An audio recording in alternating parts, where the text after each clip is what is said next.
All right, reusable UI scripts. I did a share the wealth several weeks ago on organizing script includes and the importance of server-side code and having server-side code that could be reusable. And that's where you can build libraries where, in the future that cuts down on technical debt, on what you have to build for a project. And it keeps everything in a place where it could be tested easily. And if you have to make a change, you're making a change in one place instead of 30 places across the platform. So always the goal is to put things as central as we possibly can so that we can, stay with the dry principle of do not repeat yourself, which I touch up on in here as well, because this goes into sort of the same realm. So let's talk first agenda. I'll define what UI scripts are for those, because I know we have a very mixed audience here, right? We have some folks that are very, very new to ServiceNow, and we have folks that are very, very senior to ServiceNow. So not trying to, dumb things down for anyone, other than I want to make sure everyone has a good, solid foundation of what we're talking about here. So definition, the purpose of why we want to reuse UI scripts. We'll go over some concepts. So I have basically, there's probably more ways to do it than this. I know there's more ways to do it than this, but I've outlined 4 ways to build UI scripts, or how to incorporate them so that they can be reusable in the platform. And so those are the concepts we'll go over. And then in a demo, we'll go over how to apply all of those things in the actual platform. Cool. So start with definition, right? UI scripts, how they differ from script includes, which we talked about several weeks ago, is that UI scripts run on the client. Cool thing about that is that you're not limited to the implementation of the Rhino engine, which is what ServiceNow uses on the server, which limits us to ES5, the JavaScript version of, I think it's 2009 was when ES5 came out. The old version, we'll call it the old version, right? There's a lot of functionality that came out in ES6 that we don't get to take advantage of in server code because it doesn't exist. And the Rhino engine can't, it hasn't adapted to take ES6 as the specification of ES6, basically. But because these are client scripts, they run in the browser. And so if the browser supports it, then we can run it in a client script, right? So that means we could do like the arrow functions, Lambda functions, all, basically all the up-to-date stuff. If you're using Chrome, you likely can run pretty much everything that JavaScript has to offer these days. Caveat to that is that there's still stuff that, there's still customers that use IE, right? So IE is still, if I had a nickel for every time we talked about IE and how it lacks, I wouldn't be working. IE is out there, and so there are definitely pieces of ES6 and even ES5 that just don't work in IE. For instance, I was getting an error. I built something for FIS. This was probably a year and a half ago, an application for them, and we were getting a very obscure error. And one piece of this application that I built just wasn't working. And it was a client script. I'm thinking, oh, well, it can't be some function or some method that I use from JavaScript that would be causing this. It can't be. And then I realized, then I found out the guy was using IE, and the includes function for, I think it was for arrays, doesn't work in IE. This was the function that I thought was completely safe, but I didn't do my homework and go see what it was compatible with. And that's what was causing the failure. So I had to go back to doing an index of instead of an includes on that one call. So MDN, the Mozilla Development Network, that's where I go for all compatibility checks or issues. If I need to go check something to see if something is compatible with a specific browser, sometimes I'll talk to the customer, ask them what browsers they're using, but usually, you have a pretty finite list of the browsers that folks are using out there. So if there's something that's not supported by any of the major browsers, I'll shy away from it. So yeah, and I could show you MDN during the demo if we want to go into that to show you how that kind of works, because they have like a matrix or a table at the bottom of all your different functions that tell you where it's supported and where it's not supported. Okay, cool. And then server-side code can also be called from UI scripts using Glide Ajax. We'll touch up on that just a little bit. So Glide Ajax obviously allows us to use server-side code in client scripts, which we've already talked about the organization of script includes and how important that is. So if you already have your library out there of server scripts, server code available to you, then Glide Ajax is your friend because you can reuse that code. obviously those script includes have to be client callable. So, but things are easily adaptable. Once you have a good library, you can go and make those things client callable and have them take in parameters and all that. I'll show you a little bit. I got a little function, a little client script that helps with with Glide Ajax calls in client that we'll look at. Cool. Definition is over. So on to purpose. So this is the same stuff. I'm going to go over this really quickly because the same stuff that I brought up in the script include. I'll share the well. So the core principle of dry, do not repeat yourself. I'm sure we've all heard that. Things should be defined in one place and one place only. This way, if you have to change them, you're not changing them all over the place. And also testing becomes a lot easier because you only have to test that one, unit test that one core function. And if that works, everything downstream should work as long as it's designed to work with what you're expecting from that function. So it reduces overall development effort, minimizes defects. It's just the way we should it's the method or the principle we should all work towards. It's super easy sometimes to say, I've got a business rule, I'm going to write a glide record in there, to get a user something. That's super easy to say, but that function's probably already out there somewhere in a script include. And if it's not, you can make it in a script include. It takes 5 minutes more work, but over the lifespan of where you may be supporting that customer in that instance, it's going to pay off to you multiple times as well, because you won't have to write it again. It's out there, you can use it anywhere you need to use it. Okay, and then keeping the code base organized helps promote and maintain this principle. So, organized code has less defects and less effort to maintain. Okay, cool. Concepts. So these are the concepts we're going to talk about with UI scripts and how we can make them reusable. The first one is global, which is probably the one everyone knows about, or most people know about. You have the option on a UI script record of making it global. Okay.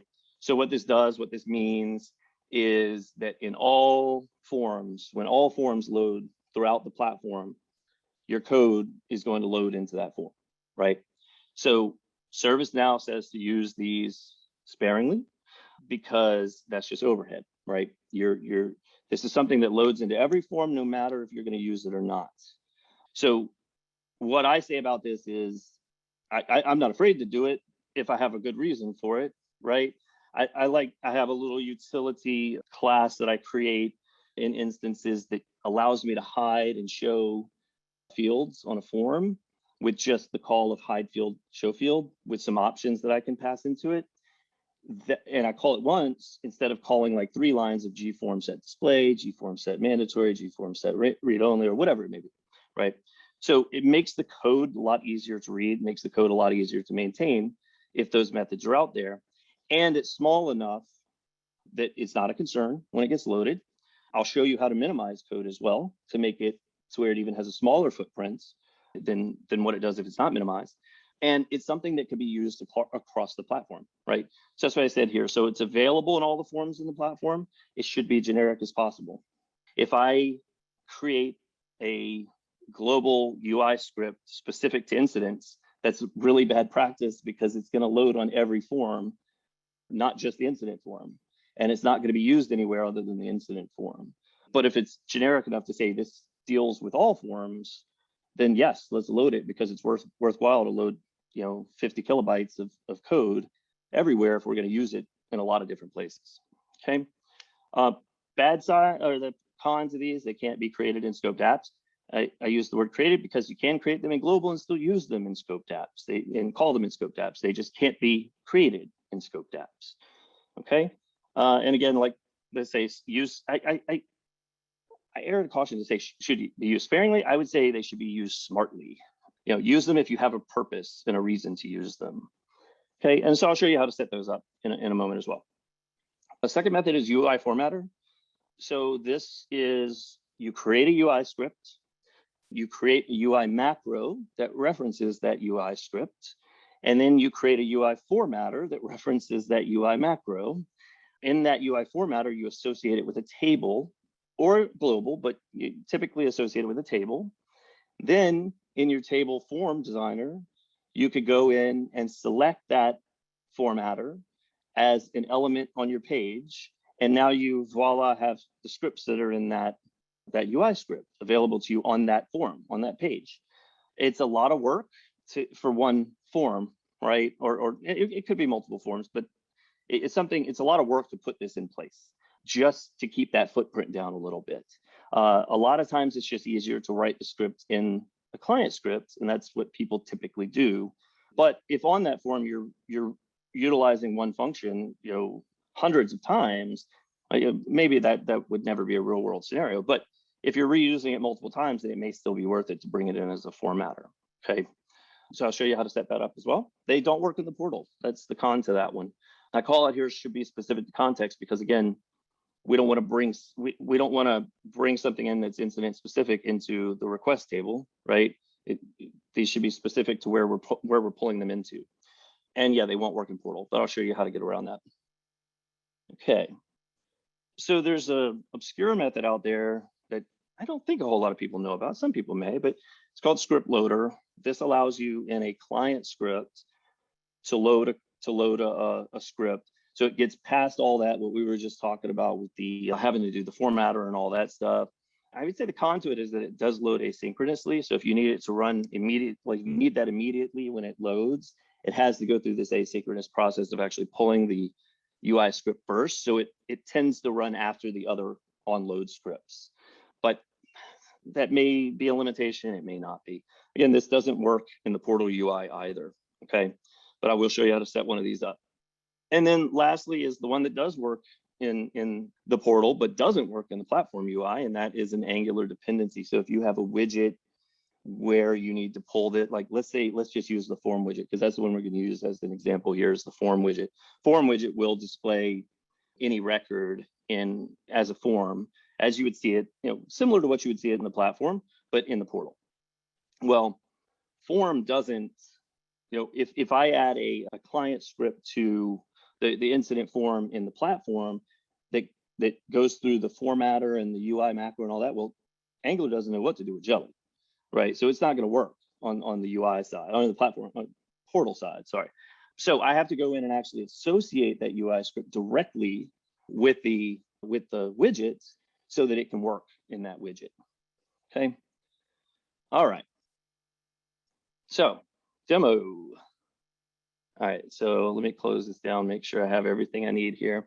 Doing this through my PDI. I have the PDI on the right here. I have some code on the left. So, sort of going back and forth. I have some of it built already, but I have some that's not built already because I wanted to go through the process of building things. Okay, let me take this and actually slide it over so that I know what I'm actually looking at and doing here. All right, give me one sec. Cool. So first one that we're going to go over is the global. Okay. So I've created a UI script here called FormService. This is the one that I was talking about before, where it gives us a couple of methods for interacting with the form that just makes it a little bit easier than doing GForm, all the GForm stuff. So I like looking at code over here, but we can look at it over here as well, but it's easier to navigate over here. So FormService is here, right? Two methods in it. Hide field, show field. They take in different parameters. So hide field takes in the field name as well as clear value. Do you want it to clear the value? Yes or no?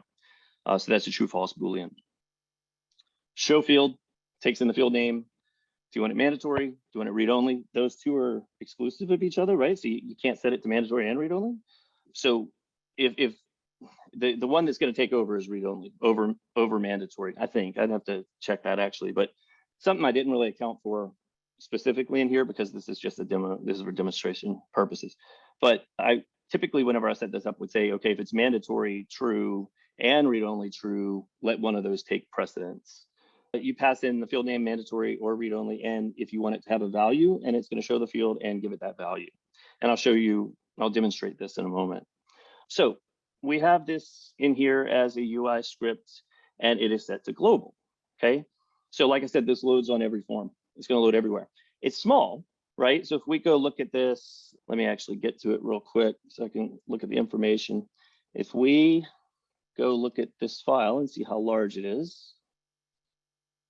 Sorry, I should have had this open already. Here we are. All right, so here's 3 of the scripts that I have in here right now. And if we go look at how large these are, and let's look at them in list view. Right, so FormService right now, 1 kilobyte, it's not big, right? But I'll show you in a moment how to minimize that to make it even smaller. So I'll slide this off for a second and we'll make that in a moment. But 1 kilobyte is what has to be downloaded on every page as you go through the platform, right? So that's why it could become an issue over time. Show you how this works real quick. Let's go to an incident record.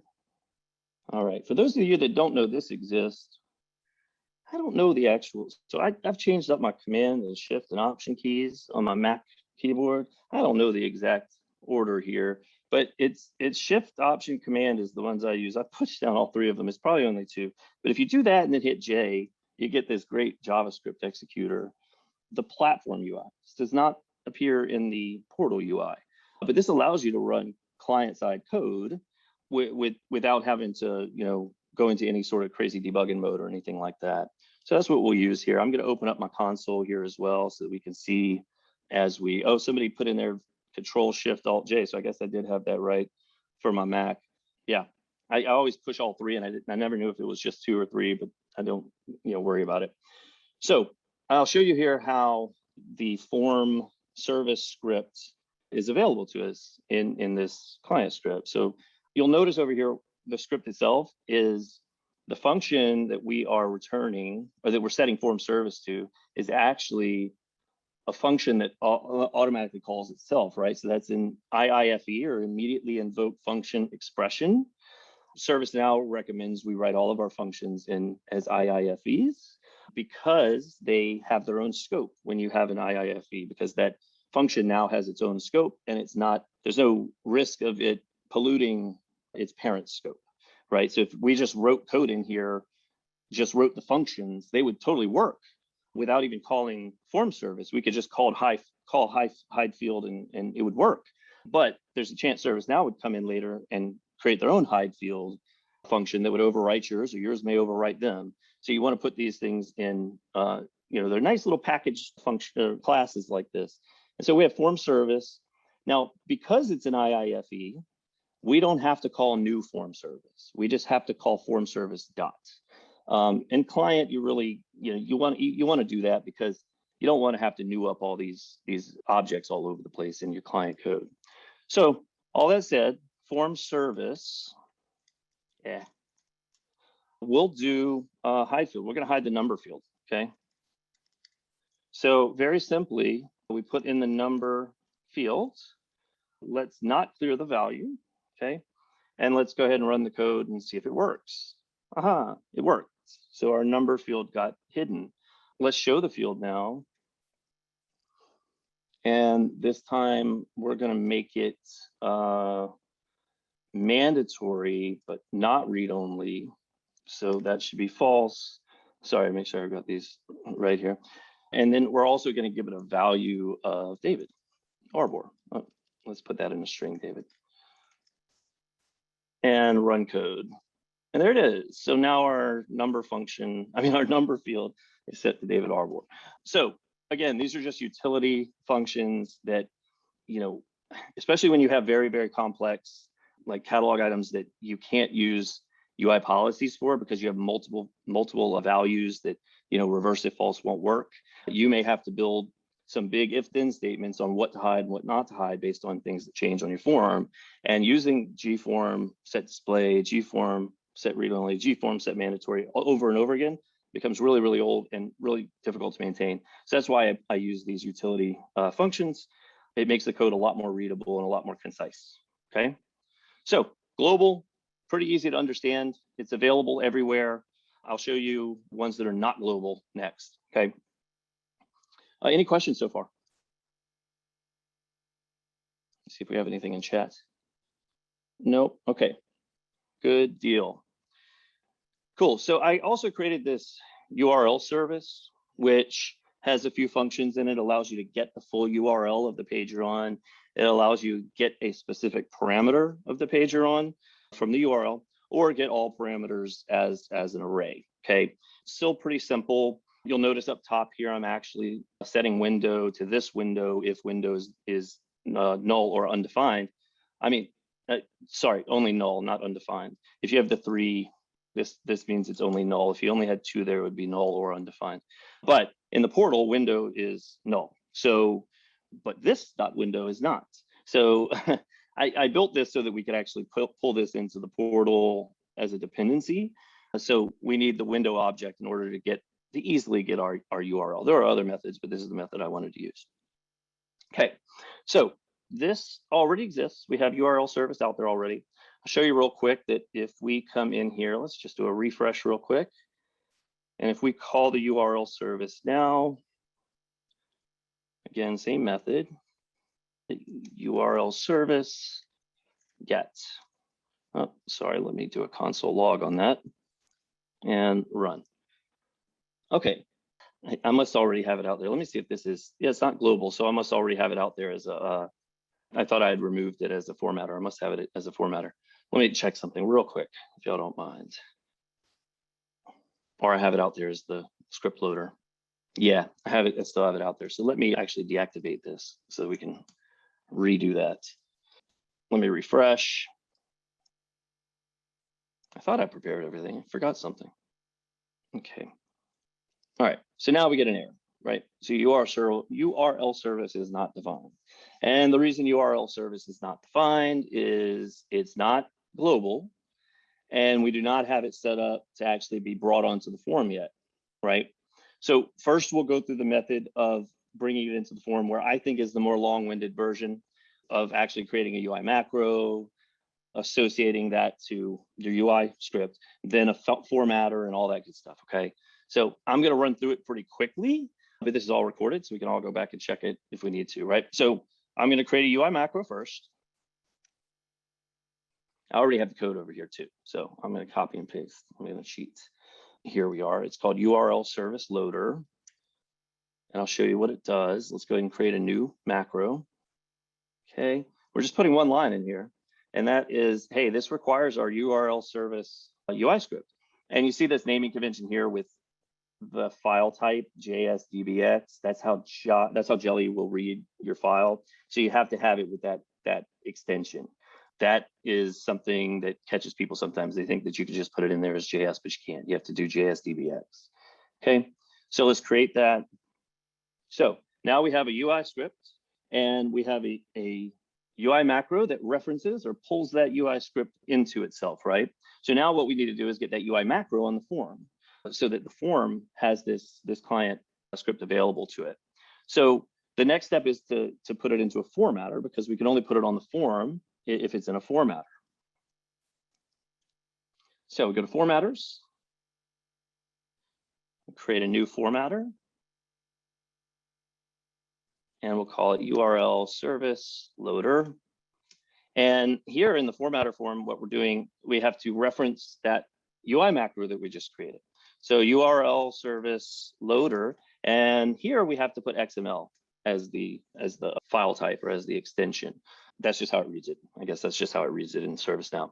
If you don't associate this with a table, then you can add it. I'm pretty sure you could add the formatter to any table at that point.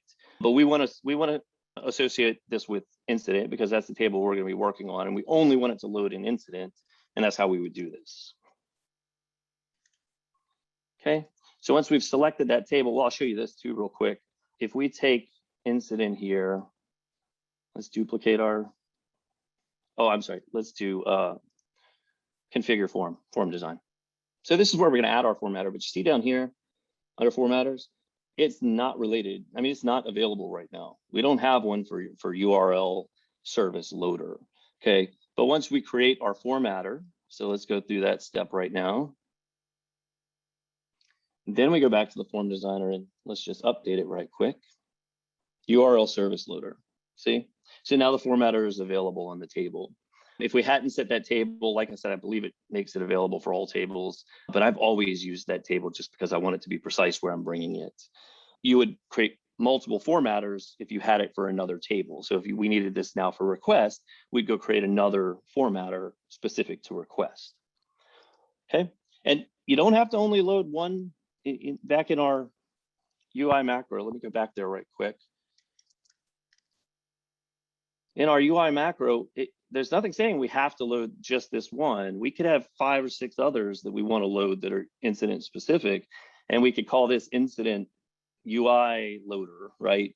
And bring all of those UI scripts in. It doesn't have to be just one. You just have to do each one as it requires. Okay, so we'll add our URL service loader here down to the bottom. It's invisible, so they won't see it. It's just there to bring in the script, that's all. And back on our incident, remember the error that we got. So let's refresh the page. Now, sometimes you have to bypass the cache to get your page refreshed all the way, which on my Mac is like Control-Shift-R. It's Shift F11 on a Windows machine, if I remember correctly. So sometimes you have to do that because the cache will hold some of these values. I don't think we'll have to do that in this case though. So let's go now and type our code in again. So console.log, and this was URL service get. So console log prints out in the console over here. So when we hit run my code, we should see our URL. And there it is. Okay.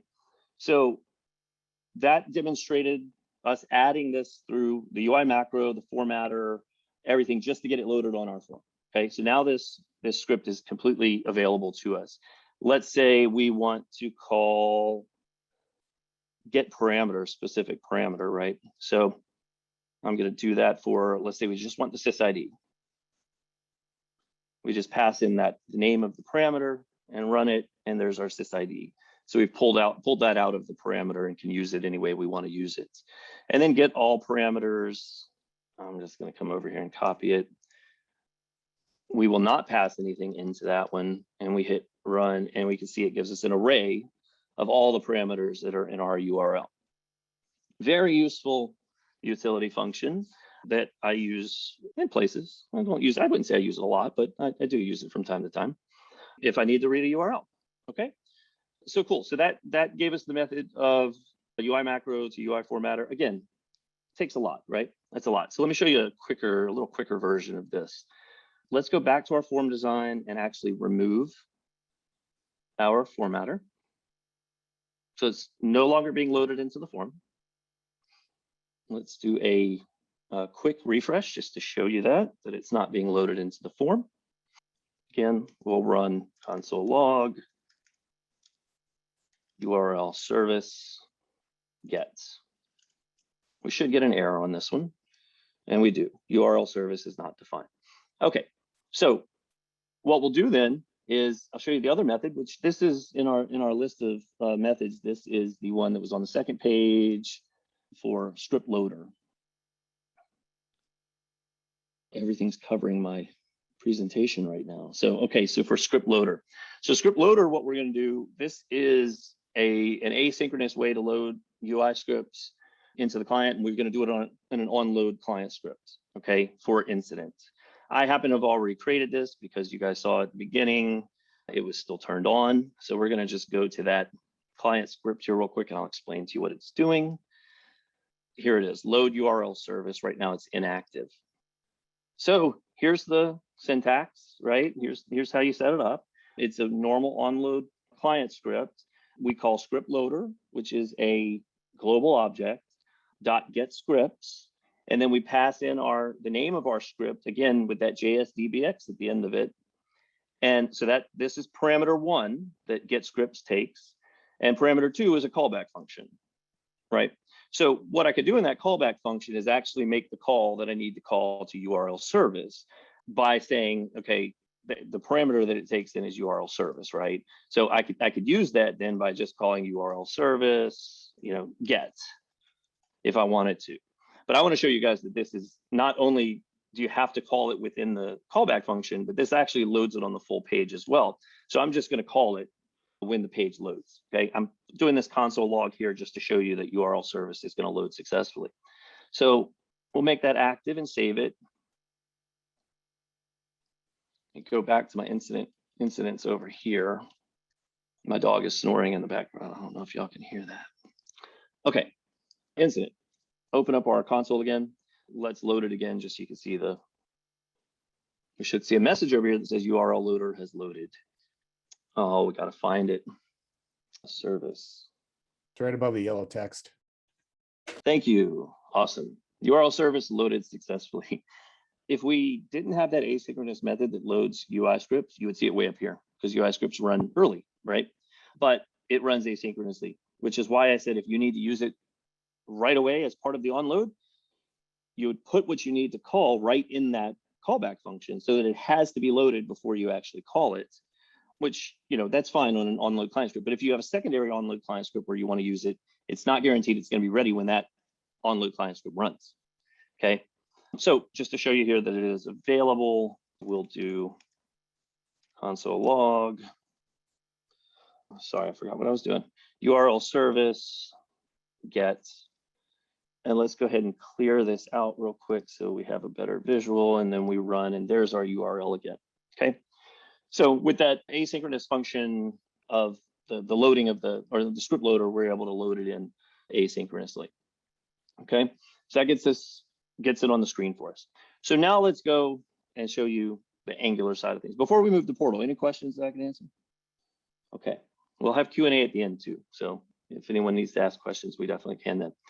So let me open yet another tab, and we're going to go to the portal, and we're going to go, let's see, ID equals form, table equals incident.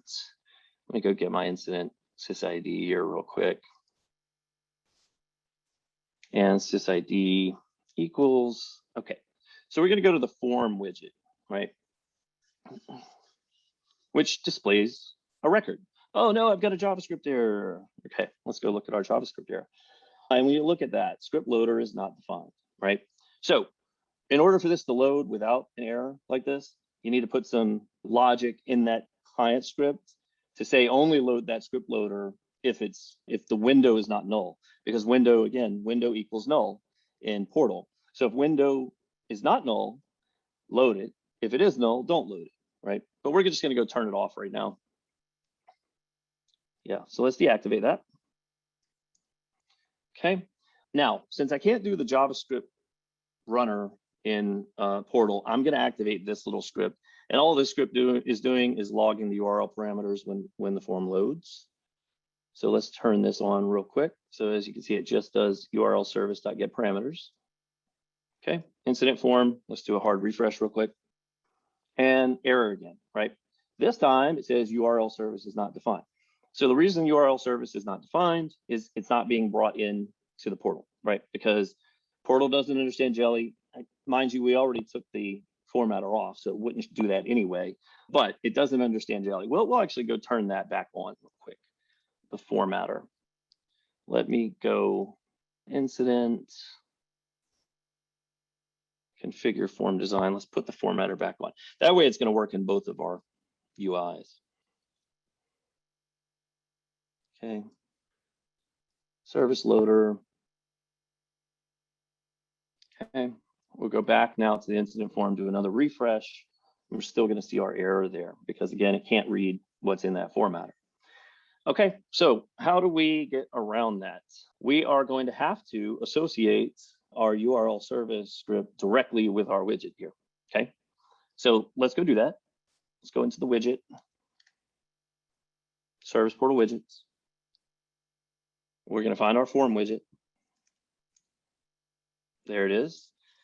And so for, out of the box widgets, you have to clone them if you want to customize them, but you don't have to clone them if all you want to do is come down here and add a dependency. Okay, so let's create a new dependency. We'll call it URL service. Well, actually, let's just call it, I like to call these very generic. So I'll say incident form dependencies. Okay, so this is a record that's going to hold the script. So we'll save it. We're not actually associating it with the script yet. As you can see, after we've saved it, we get a JS includes down here as a related list. So we want to go ahead and add a new JS includes, which again is just a record that holds the JavaScript. It's not the actual UI script. We'll name this, what was it, URL service loader.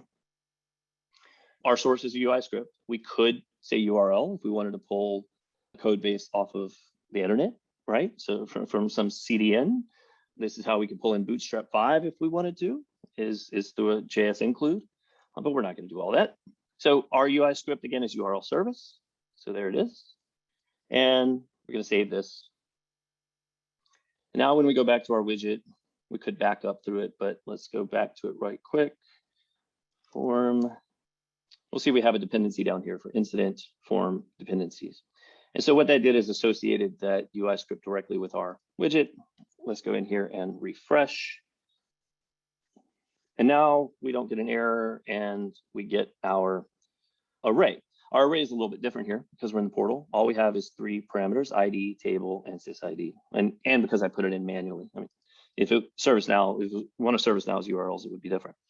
That's our setup, okay? I want to take the step back real quick and go back to global. Let me see if I can't remember what tool I used earlier. Let's see. If you go in here and Google JavaScript minimizer, you'll find all sorts of tools. I want to say the one I used was probably this one. Yeah, this is the one. So minimizing code takes your code and takes out all the spaces, takes out all the long words that are parameters and gives them a letter instead of a long word. It basically compacts your code down and makes it have less of a footprint. Okay. The code we're looking at here is 1 kilobyte. It's going to make it a little bit smaller than that, but not hugely. But when you're talking about thousands and thousands of lines of code that you want to bring in, it's going to make it significantly smaller by doing a minimization. So our form service is the one that's set to global right now. So let's go ahead and copy that and paste it into our minimizer here. There's other ways to do minimization. This is the quick and dirty way online. We're going to put our code in there and we're going to say minify. And it gave us a minified version. Now, this minification, I can tell already isn't super great. Let me see if that other tool, which other tool I used. It may have been this one from TopTool. Let's try that again, because that one did not really minimize it very well. Okay. All right, minify. This one looks a little bit better. So you see, like the parameters have become just one single letters. This is not human readable, right? It's not very human readable. If you've ever seen the minified version of jQuery, you can't read it. Like it's just a bunch of letters. It looks like it's a binary of some sort, but the system can read it perfectly fine, and it makes it a lot smaller. So we'll take this and we're going to put this back in our form service UI script. Okay, form service. All right, there's our minified version of our code. If we come back to incident here and refresh, okay, and let's do form service, hide field, and let's do caller ID this time, and run code, and it worked, right? Because we did the minified version. Minified version is the same exact thing. It's going to give you the same exact result. It's just not super human readable. There's packages out there that you can get for like Visual Studio Code that every time you save your code, it automatically saves a minified version of it as well, which is super useful. That way you can always edit your non-minified version, but you always have a minified version that you can tap into to pull into ServiceNow. Very, very useful. Okay, so that's minification. So what that did also, let me create the naming convention for these is form service, min.js.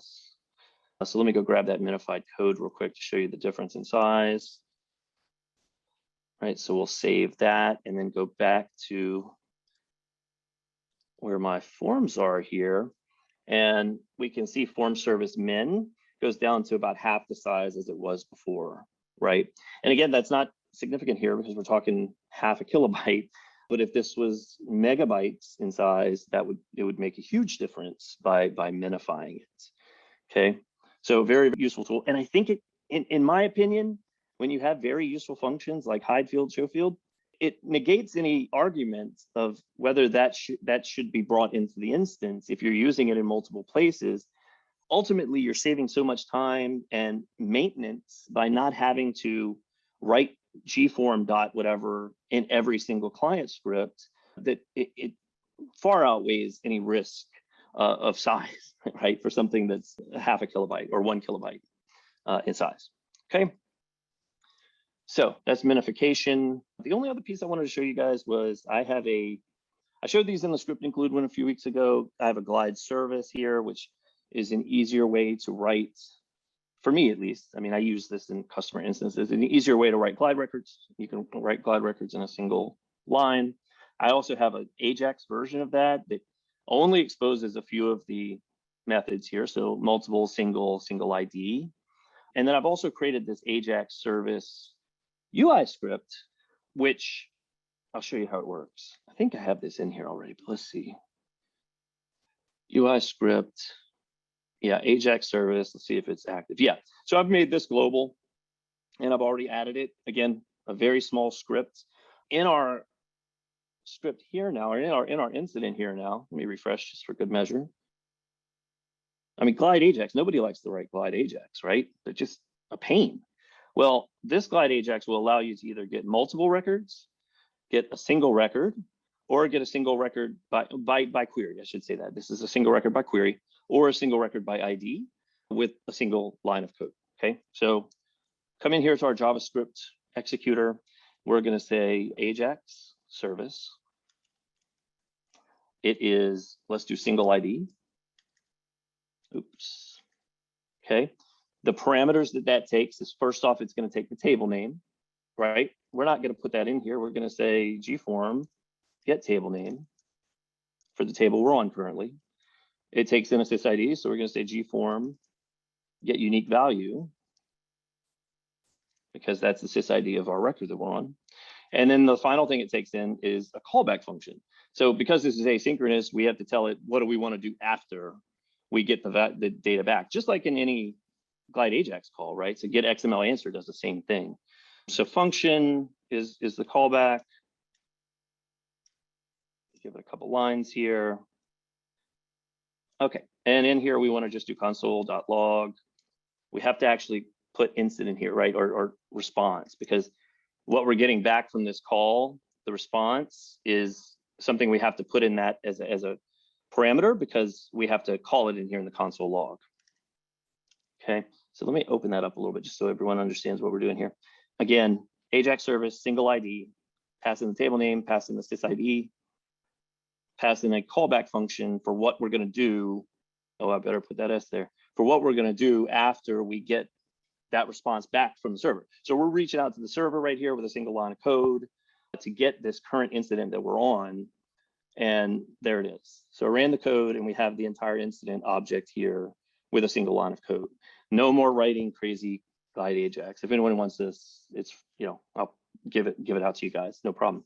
Yeah. So that's where we're at. I use all of these methods pretty thoroughly.